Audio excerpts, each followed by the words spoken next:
Media was a form of power.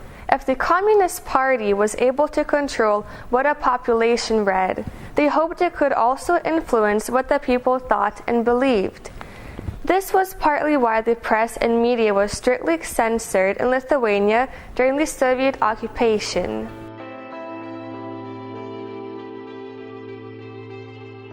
In response to these limitations on the freedom of speech, an underground press emerged in the 1960s.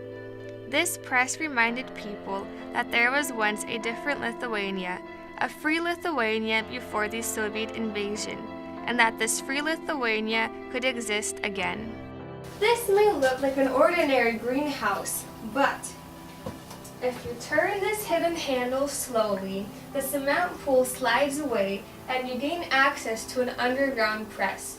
Let's take a look. The underground press published books and articles that had been banned by the communist government.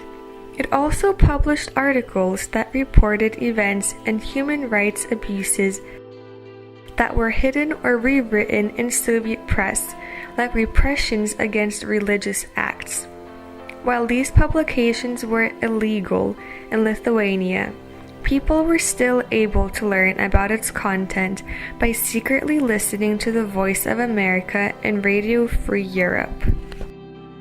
The underground press was not necessarily run by professionals, but citizens who felt the desire and need to tell others of the abuses and persecution that were not reported otherwise.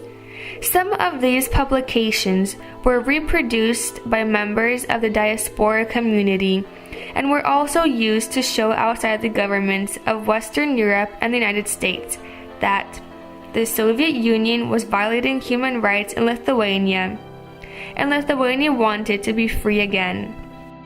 While this underground press helps to show how some of the secret media worked, let's fast forward to see the public resistance of media.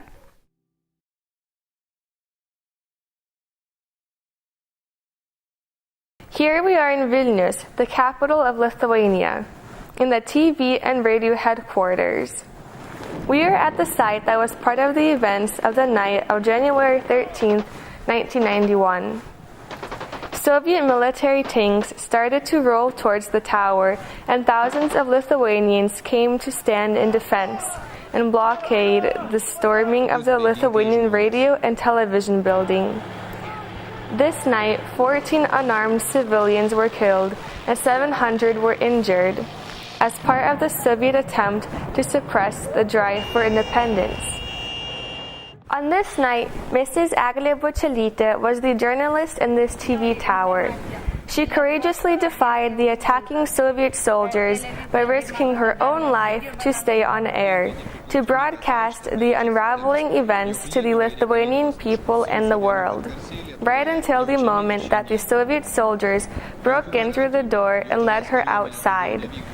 The lines were cut off, the TV screens left with a sizzling sound.